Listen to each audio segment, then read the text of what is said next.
ನನಗೆ ನಿಮ್ಮ ಜೊತೆ ಮಾತಾಡೋದಕ್ಕೆ ಇಷ್ಟ ಇಲ್ಲ. ನೀವು ದಯವಿಟ್ಟು ಹೊರಡ್ಬೋದು. ಸರ್ ಪಾರ್ವತಿ ವಿಚಾರ ಸರ್. ಪಾರ್ವತಿ ವಿಷಯನಾ? ಏನದು? ಪಾರ್ವತಿ ಮಾಡದೇ ಇರೋ ತಪ್ಪನ್ನ ತನ್ನ ಮೇಲೆ ಹಾಕೊಂಡಿದ್ದಾಳೆ ಸರ್. ಎಲ್ರ ಮುಂದೆ ಅವಳು ಕೆಟ್ಟವಳಾಗಿದ್ದಾಳೆ. ಅವಳು ಯಾವ ತಪ್ಪು ಮಾಡಿಲ್ಲ ಸರ್. ಅಂದರೆ ನಿಮ್ಮ ಜೊತೆ ಮದುವೆ ಇಷ್ಟ ಇಲ್ಲ ಅಂತ ಪಾರ್ವತಿ ಹೇಳೇ ಇಲ್ವಾ? ಪಾರ್ವತಿ ಯಾವತ್ತೂ ಹೇಳಿಲ್ಲ ಸರ್. ದಾಮಿನಿ ಮೇಡಮಿಂದ ನನ್ನನ್ನು ಕಾಪಾಡೋಕ್ಕೆ, ಅಖಿಲಮ್ನವ್ರ ಕೋಪದಿಂದ ಪಾರ್ ಮಾಡೋಕ್ಕೆ ಅಪವಾದನೆಲ್ಲ ಅವಳ ಮೇಲೆ ಅವಳೇ ಹಾಕ್ಕೊಂಡಿದ್ದಾಳೆ ಅನಿಸುತ್ತೆ ಸರ್. ನನಗೂ ಅವಳ ನಿರ್ಧಾರಗಳು ಅರ್ಥನೇ ಆಗ್ತಾ ಇಲ್ಲ ಸರ್. ನಾನು ಮಾಡಿರೋ ತಪ್ಪುಗಳಿಗೆ ಪಾರ್ವತಿ ಜೀವನ ಪರ್ಯಂತ ಶಿಕ್ಷೆ ಅನುಭವಿಸುವಂಥ ಪರಿಸ್ಥಿತಿ ಬಂದಿದೆ ಸರ್. ಅವಳು ಅನುಭವಿಸ್ತಾ ಇರೋದನ್ನ ನೋಡಿದ್ರೆ ನನ್ನನ್ನು ಅಪರಾಧಿ ಭಾವನೆ ಒಳಗೆಯಿಂದನೇ ಕೊಲ್ತಾ ಇದೆ ಸರ್. ಆವತ್ತಿಂದ ನನಗೆ ನಿದ್ದೆನೇ ಬರ್ತಾ ಇಲ್ಲ ಸರ್. ನನ್ನ ಮೇಲೆ ನನಗೆ ಅಸಹ್ಯ ಆಗ್ತದೆ. ಅದಕ್ಕೆ ಈ ವಿಚಾರನೆಲ್ಲ ನಿಮ್ಗೆ ಹೇಳೋಣ ಅಂತ ಬಂದೆ ಸರ್. ಇನ್ನೊಂದು ಮುಖ್ಯವಾದ ವಿಚಾರ ಹೇಳಬೇಕಿತ್ತು ಸರ್. ಇದನ್ನು ಹೇಳಬೇಕಂತ ಮದುವೆ ಮಂಟಪದಿಂದ ಪ್ರಯತ್ನ ಪಡ್ತಾ ಇದ್ದೀನಿ. ಆದಿತ್ಯ ಹರ್ಬಲ್ ಕಂಪನಿ ಲೋಗೋಲಿರೋ ಕಣ್ಣುಗಳು ಯಾರ್ದು ಅಂತ ಗೊತ್ತಾಯ್ತು ಸರ್. ಅದು ಬೇರೆ ಯಾರ್ದು ಅಲ್ಲ, ಪಾರ್ವತಿದು ಸರ್. ನಾನು ಹೇಳ್ತಾ ಇರೋದು ನಿಜ.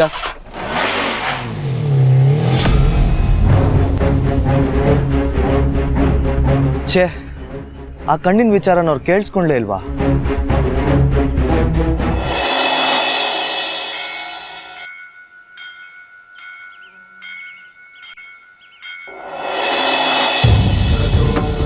ಮೊದಲು ದೇವಸ್ಥಾನಕ್ಕೆ ಹೋಗು. ಗೊತ್ತಿದ್ದೋ ಗೊತ್ತಿಲ್ಲದೇನೋ ನಿನ್ನ ಕೊರಳಿಗೆ ಬಿದ್ದಿರೋ ಈ ಹೊರೆನ ದೇವರಿಗೆ ಅರ್ಪಿಸ್ಬಿಡು.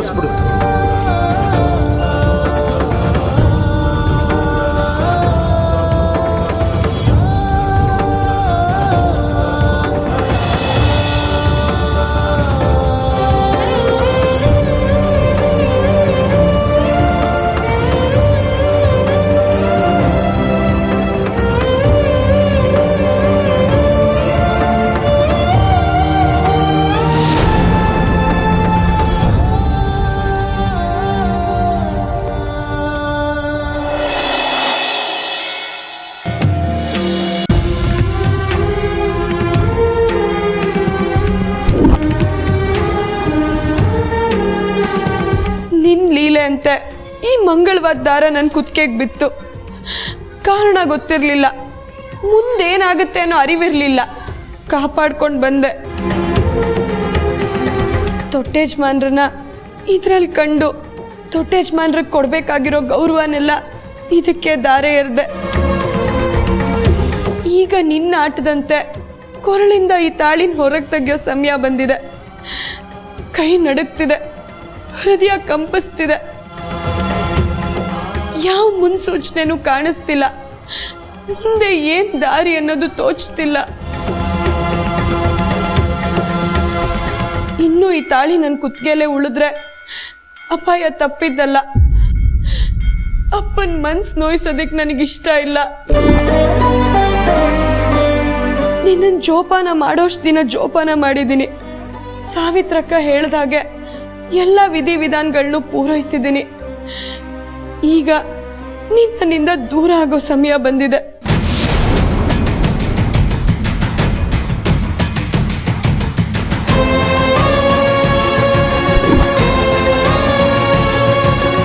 ನೀನು ಕೇವಲ ಕೆಲವು ದಿನಗಳು ಮಾತ್ರ ಸಂಗಾತಿಯಾಗಿದ್ದೆ.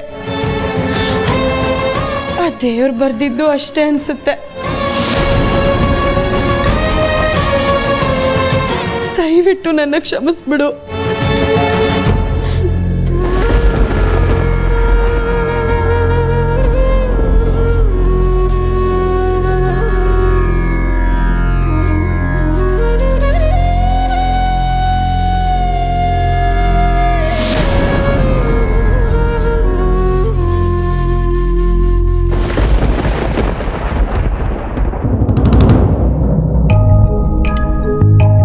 ದೊಡ್ಡ ಯಜಮಾನ್ರೆ, ಗಣೇಶ, ಪಾರ್ವತಿ ಎಲ್ಲೋ? ಪಕ್ಕದ ರೋಡಲ್ಲಿರೋ ದೇವಸ್ಥಾನಕ್ಕೆ ಹೋಗಿದ್ದಾಳೆ ದೊಡ್ಡ ಯಜಮಾನ್ರೆ. ಹೋಗಿ ಕರ್ಕೊಂಡ್ಬಂದ್ಬಿಡ್ತೀನಿ. ಗಣೇಶ, ನೀನಿಲ್ಲ ಇರು, ನಾನೇ ಹೋಗ್ತೀನಿ. ಸರಿ ದೊಡ್ಡ ಯಜಮಾನ್ರೆ.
ಮಾಂಗಲ್ಯದ ಬೆಲೆ ನಿನಗೆ ಗೊತ್ತಿಲ್ಲ ಅಂತ ಕಾಣುತ್ತೆ ತಾಯಿ.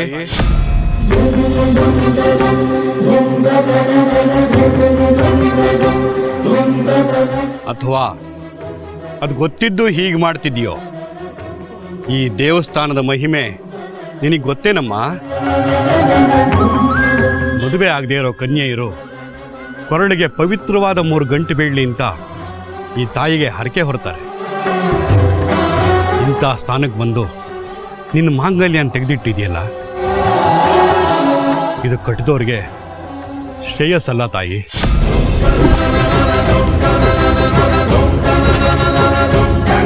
ತಾಳಿ ಕಟ್ಸ್ಕೊಳ್ಳೋ ನಿರ್ಧಾರದಿಂದ ಹಿಡಿದು ಅದು ಯಾವತ್ತು ಕೊರಳದಿಂದ ಉರುಳಬೇಕು ಅನ್ನೋವರೆಗೂ ಅದನ್ನು ನಿರ್ಧರಿಸೋ ಹಕ್ಕು ನಮಗಿಲ್ಲಮ್ಮ. ಆ ಹಕ್ಕನ್ನು ಹಿಡಿದು ಕೂತಿರೋನು ಆ ಭಗವಂತ ಮಾತ್ರ. ಅವನು ಅಸ್ತು ಅಂತಂದರೆ ಕೊರಳಿಗೆ 3 ಗಂಟೆ ಬೀಳುತ್ತೆ, ಅಂತ್ಯ ಅಂದರೆ ಕಳಚಿ ಬೀಳುತ್ತೆ. ಅವನ ನಿರ್ಧಾರಕ್ಕೆ ವಿರೋಧವಾಗಿ ನಡೆದ್ರೆ ಪ್ರಕೃತಿಯ ವಿಕೋಪಕ್ಕೆ ನಾಂದಿ ಹಾಡ್ದಾಗತ್ತಮ್ಮ. ನೀನು ಪ್ರಕೃತಿಯ ಸ್ವರೂಪ. ತಾಳಿಯನ್ನು ಕಾಪಾಡ್ತೀಯೋ ಅಥವಾ ಬಿಟ್ಕೊಡ್ತೀಯೋ ಯೋಚನೆ ಮಾಡು. ನಿನ್ನ ಮನಸ್ಸಿನ ತಳಮಳಕ್ಕೆ ನಾನೇ ಒಂದು ಪರಿಹಾರ ಕೊಡ್ತೀನಿ.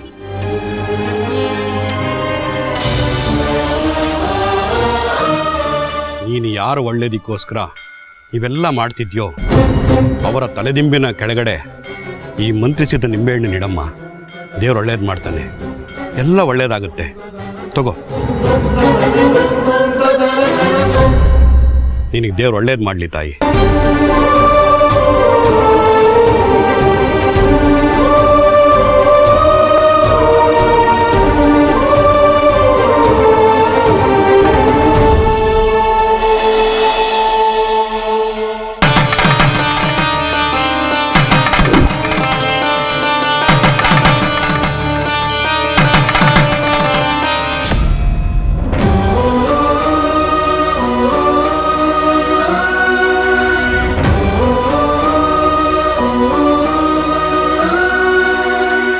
ಪಾರ್ವತಿ, ನೀನು ಮಾಡಿದ ಸರಿನಾ?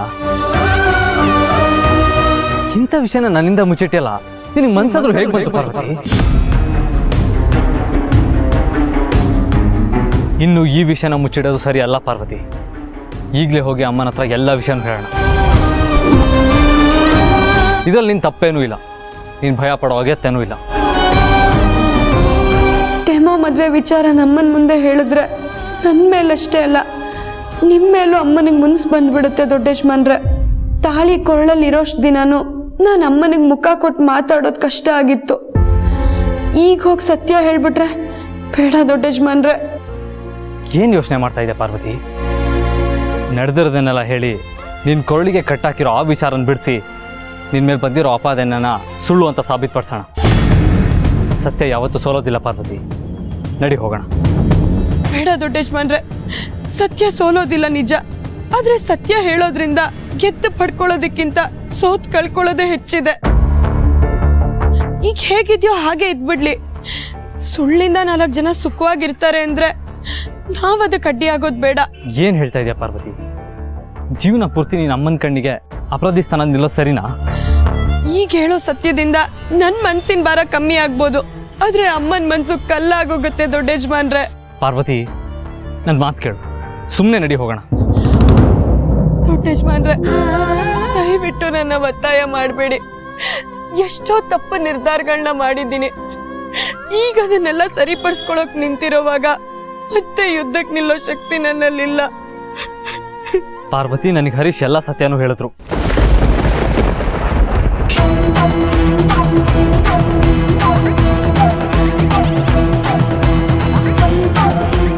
ಅಲ್ಲ ಪಾರ್ವತಿ, ನೀನು ಯಾವತ್ತೂ ಹರೀಶ್ನ ನನ್ನ ಮದುವೆ ಆಗಲ್ಲ ಅಂತ ಹೇಳೇ ಇಲ್ಲ.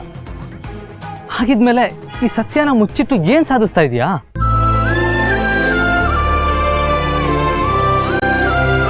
ನಿನಗೆ ನನ್ನ ಮೇಲೆ ಗೌರವ ಇದ್ದರೆ, ನನ್ನ ಮಾತಿಗೆ ನೀನು ಬೆಲೆ ಕೊಡೋದೇ ಆದರೆ ನನ್ನ ಜೊತೆ ಬಂದು ಅಮ್ಮನ ಮುಂದೆ ಹರೀಶ್ ವಿಚಾರದಲ್ಲಿ ಏನೇನು ಸತ್ಯ ಮುಚ್ಚಿಟ್ಟಿದ್ಯೋ ಅದನ್ನೆಲ್ಲ ಹೇಳ್ತೀಯ.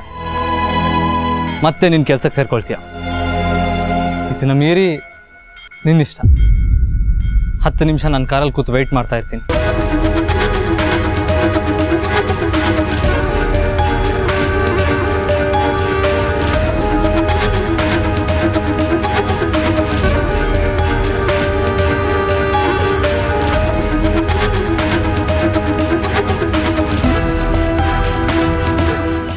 ಬದುಕಿನ ಪ್ರಶ್ನೆಗಳಿಗೆ ನೀನೇ ಉತ್ತರ ಕೊಡಬೇಕು, ನೀನೇ ದಾರಿ ತೋರಿಸ್ಬೇಕು ತಾಯಿ.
ನಿನ್ನ ಹೆಂಡತಿ ತಾಳಿ ಗಟ್ಟಿ ಇದೆ, ಆ ದೇವಿ ಕಾಪಾಡ್ಬಿಟ್ಲು. ಹುಷಾರಾಗಿ ನೋಡ್ಕೊಂಡು ಹೋಗು.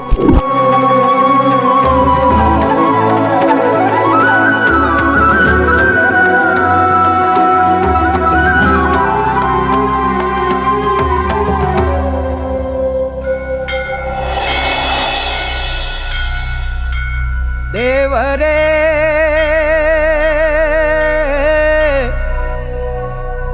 ದೇವರೇ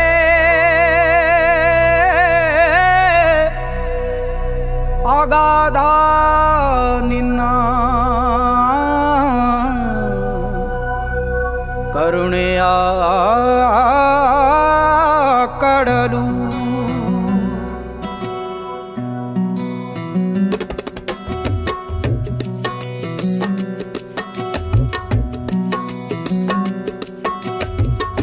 ದೇವರೇ ದೇವರೇ ಅಗಾಧ ನಿನ್ನ ಕರುಣೆಯ ಕಡಲು. ದೇವರೇ ದೇವರೇ ಅಗಾಧ ನಿನ್ನ ಕರುಣೆಯ ಕಡಲು. ಹೇಗೆ ಸಾಧ್ಯವೋ ಅದರ ಆಳವಳೆಯಲು, ಅದರ ಆಳವಳೆಯಲು. ದೇವರೇ ದೇವರೇ ಅಗಾಧ ನಿನ್ನ ಕರುಣೆಯ ಕಡಲು, ಕರುಣೆಯ ಕಡಲು.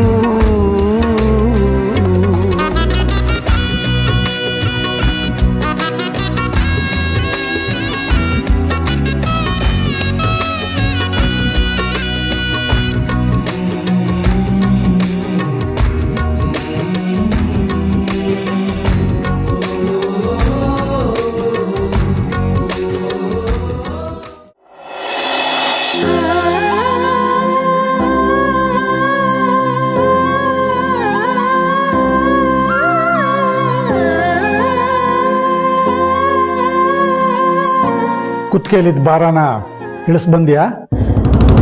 ಅಪ್ಪ, ನಾನು ಹೇಳ್ದ ಹಾಗೆ ನಿನ್ನ ಮೈಗೆ ಮನಸ್ಸಿಗೆ ಅಂಟಿದ ಹೊರೆನ ದೇವ್ರಿಗೆ ಅರ್ಪಿಸ್ಬಂದ್ಯಾ?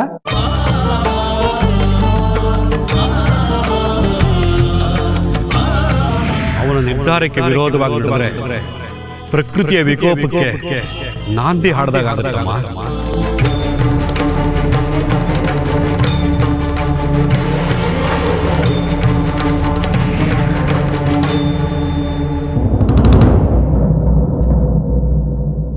ಹೇಳೋ. ದೇವಸ್ಥಾನದಲ್ಲಿದ್ದ ಮರಕ್ಕೆ ಕಟ್ಟು ಬಂದಪ್ಪ. ನೀನು ಹೇಳ್ದಾಗೆ ಮಾಡಿದೆ, ಎಲ್ಲ ಮುಗೀತಪ್ಪ. ನಿನ್ನ ಮೇಲೆ ನನಗೆ ನಂಬಿಕೆನೇ ಹೊರಟೋಗಿದೆ ಕಣೆ ಪಾರ್ವತಿ. ಹೇಳು, ನಿನ್ನ ಕುತ್ತಿಗೆಯಲ್ಲಿದ್ದ ತಾಳಿ, ಮನಸ್ಸಿನಲ್ಲಿದ್ದ ಭಾರ ಎಲ್ಲನೂ ದೇವ್ರಿಗೆ ಅರ್ಪಿಸ್ ಬಂದ್ಯಾ? ನಿಮ್ಮ ತಾಯಿ ಮೇಲೆ ಆಣೆ ಮಾಡಿ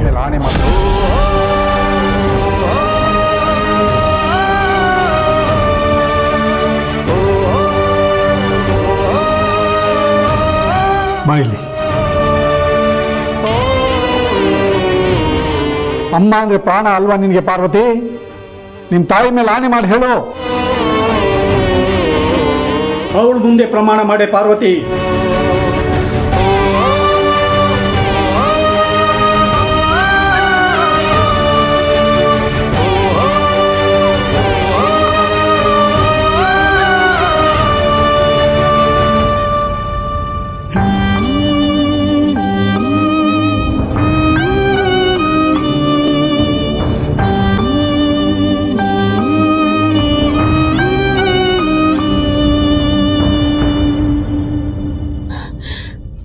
ಅಮ್ಮನ ಮೇಲೆ ಹಣೆಗೂ ನನ್ನ ಕೊರಳಲ್ಲಿ ತಾಳಿನ ದೇವಸ್ಥಾನದಲ್ಲಿರೋ ಮರಕ್ಕೆ ಕಟ್ ಬಂದಪ್ಪ.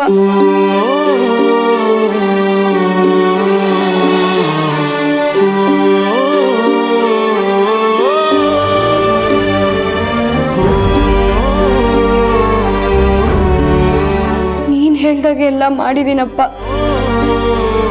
ಅಮ್ಮನ ಮೇಲೆ ಹಣೆಗೂ ಎಲ್ಲ ಮುಗೀತಪ್ಪ. ಒಳ್ಳೇದು, ಎಲ್ಲ ಮುಗ್ದಿದ್ರೆ ಒಳ್ಳೇದು. ಇನ್ನು ನಾನು ನಿನ್ನನ್ನು ಇಲ್ಲಿಟ್ಕೊಳ್ಳೋದಿಲ್ಲ ಪಾರ್ವತಿ. ಇನ್ನೂ ನಿನ್ನ ಕಣ್ಣಲ್ಲಿ ಕಣ್ಣಿಟ್ಟು ಅದರಲ್ಲಿ ಇನ್ನೇನೇನು ಸತ್ಯಗಳು ಅಡಗಿವೆಯೋ ಅಂತ ತಿಳ್ಕೊಳ್ಳೋ ಶಕ್ತಿ ನನಗಿಲ್ಲ. ನಿನ್ನನ್ನು ಊರಿಗೆ ಕಳಿಸ್ತೀನಿ. ಈ ಊರಲ್ಲಿ ಅರಸನ ಕೋಟೆಯಲ್ಲಿ ನೀನು ಯಾರಿಗೂ ಬೇಡವಾದವಳು, ಅಖಿಲಮ್ಮನವರಿಂದ ದೂರವಾದವಳು. ಇನ್ನು ನೀನು ಊರಿಗೆ ಹೋಗಿ ಹೊಸ ಬದುಕು ಕಂಡುಕೊಳ್ಳೋದೇ ಒಳ್ಳೆಯದು.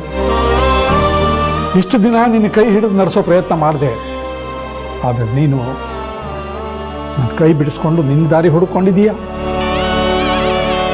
ನಿನ್ನ ದಾರಿಗೆ ತರಬೇಕು ಅಂದರೆ ನೀನು ಹಳ್ಳಿಗೆ ಹೋಗಲೇಬೇಕು.